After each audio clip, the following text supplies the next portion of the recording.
You want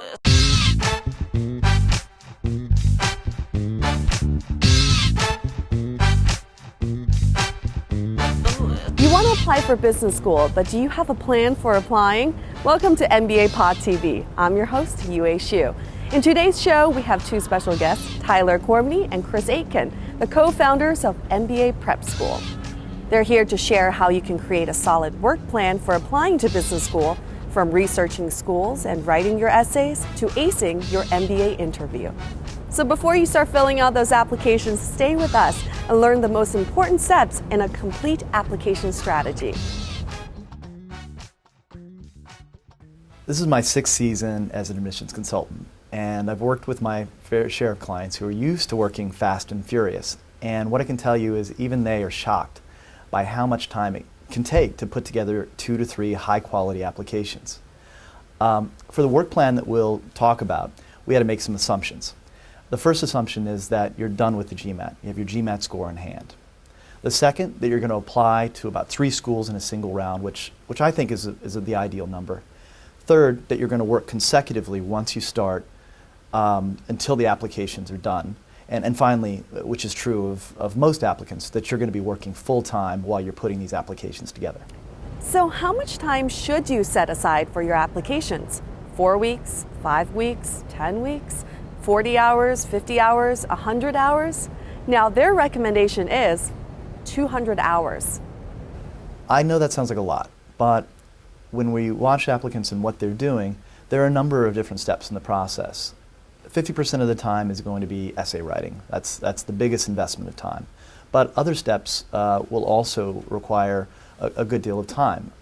Career goal setting, application strategy, doing your research about the schools and building your case for why that school is a great fit for you, choosing your references and working with them to ensure the best references come out, and interviews and your resume. There's a lot to accomplish. The application process requires a lot of strategy. I would say it took me about 1 year. And the reason for that is to really look within yourselves and figure out what you want to do after business school. The GMAT and everything, of course, comes first. The second thing after that is thinking about where you want to go, why you want to go there, what your aspirations are 3 years, 5 years out of business school. And you have to be honest with yourself. Based on that, you can develop a career story. You can really narrow down the list of business schools, but without that planning, you're going to end up in a place where, potentially you could have gone somewhere else, and that's why it's really important to plan a year out. MBA Prep School has broken the process into 10 MBA Prep Steps. Step 1, preparing to apply, is for the early birds who have more than 12 weeks and want to get a head start on their applications. I interviewed an admissions officer when we were writing our book, and asked him, when does the application process really start, ideally speaking? And he said something interesting. He said that the application process really starts when the prospective MBA graduates from college.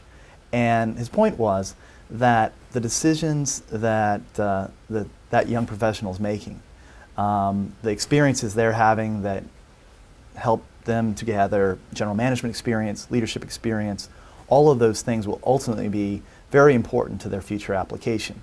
Don't just write yourself off for a top-tier MBA program because you've got a few blemishes in your profile. There are a number of things you can be doing right now in the preparation phase to help strengthen your candidacy. So for example, if you had poor quant skills in undergrad, you could think about doing a college-level calculus course now and scoring well there.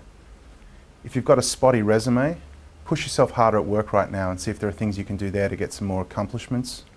And if you have no community service leadership, which is often true for many people, find an organisation that you care about, get involved right now, and see if you can get others to join your team so that you can show that you've actually done something to drive that organisation forward.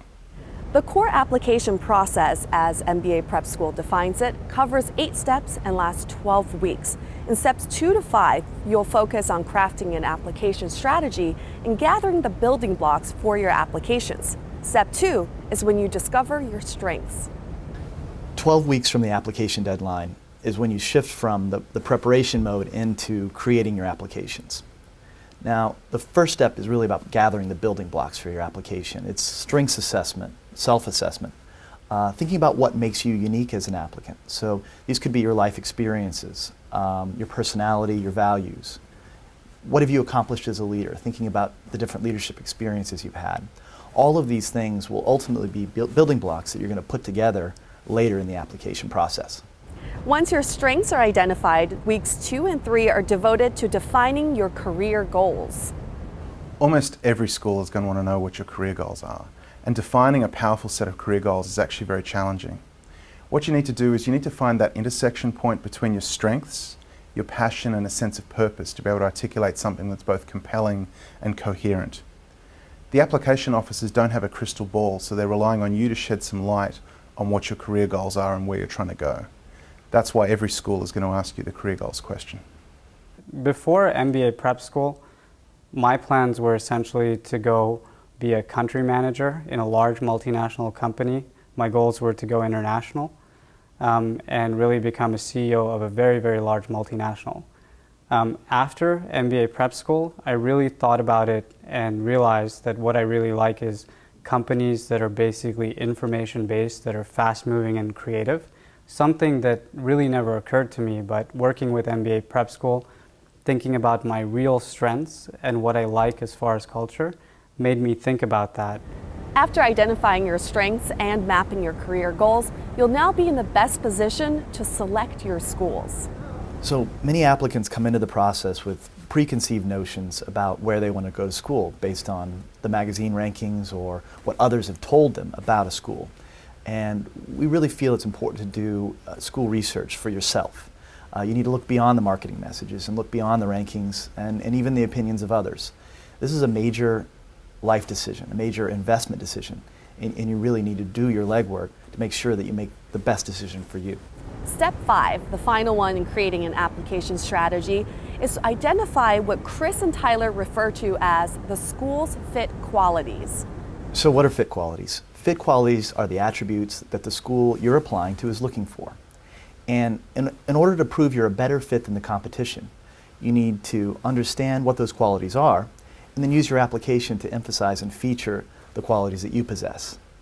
Customizing your application, your resume, your essays, your interview answers to ensure that you highlight those things is the key to building a great application. Knowing what a school is looking for is really important, because what you need to be able to do is actually tailor your specific application and the points you emphasize to the fit qualities that that school thinks is important. Now we're not sort of saying create a false sort of impression of who you are. It's actually very important to understand if that school isn't a good fit for who you are and what you're trying to do, then you should be crossing them off your list. The first 5 steps in MBA Prep School's work plan are about creating an application strategy and gathering the building blocks for the applications you're about to complete. At about 4 weeks in, they recommend that you start putting those building blocks together. The first step of the execution phase is creating your application resume. Most schools will expect you to submit a 1 to 2 page resume as part of your application package. And when you're creating your MBA application resume, you have to keep in mind that the selection criteria for an admissions officer is a little different than that of a corporate recruiter. They're interested in different things.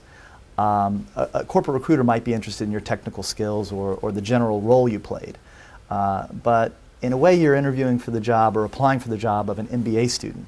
So that means the admissions committee wants to see that you have the ability to work collaboratively, that you can come up with creative solutions, that you can lead teams to achieving goals. These are the kinds of things that an MBA application resume needs to emphasize. You know, it's leadership. Top business schools are training grounds for future leaders. And when they're reading your resume, they need to be convinced of your potential to be a leader of consequence in the future. At the midpoint of the process, the real fun begins. It's time to write your essays. Creating a great set of application essays is incredibly demanding. From topic selection to brainstorming and outlining all the way through the final draft, you're going to have to put a lot of time into the essays if you want a great output. Our time estimates and our timeline assume that you're going to be applying to 3 schools, and you'll write 4 to 5 drafts of every essay. The process that I've found works really well is to start with a single school's essays, really focus on those at the beginning, and then about second draft, once you've got the content locked down, weave in the next school and start the outlining and brainstorming process for that second school. Do not discount the essays by any means in terms of pushing that to the last step. That is by far more important than the GMAT, more important than anything else in your application. Make sure that you start planning early on in terms of figuring out exactly what you want to do 3 years, 5 years out. And nobody has the answers right up front. But it really takes a lot of time digging within yourself, figuring out what you're good at, your strengths, and then what you want to do later.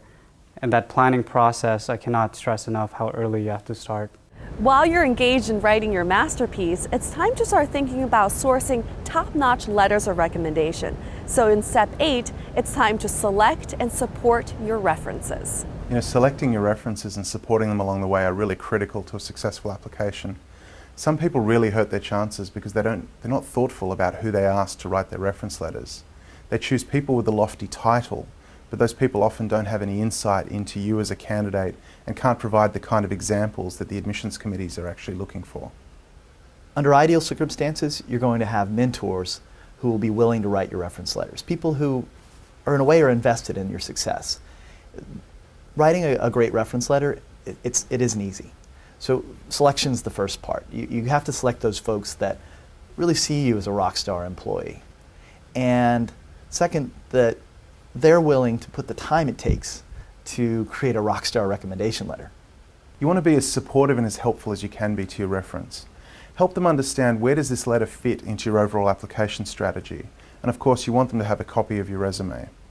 We find that a little direction goes a long way in ensuring that you get a great reference letter in your application. Now you're almost at the finish line, but make sure not to stumble during your last steps. Do not pull your application forms together at the last minute. The application forms may be the first look that the admissions office has of you, so of course you want them to sparkle. That means not putting them off until the last minute. And the bigger picture is, how does the application form support your overall application story? There's going to be short answers, honors and awards, achievements, why you left a job. The point is, this application form can be another opportunity to differentiate yourself. Now that you made it through 12 weeks of blood, sweat, and tears, you'll probably feel like a vacation. But before you start packing your bags, make sure you prepare for admission interviews. You know, the admissions interview really is like the final exam in the application process. We didn't include the preparation time in our primary work plan because you do this after you've already submitted your applications. But we recommend that you're going to spend another 20 or 30 hours to prepare for your interviews. In an admissions interview, the admissions officer can ask you just about anything. It's a free-for-all. So we recommend going back to the basics, the fit qualities, really reminding yourself what these schools are going to be looking for as they're interviewing you. In addition to preparing for the classic questions, tell me about your career goals or walk me through your resume, having those stories at the ready is the best way to prepare.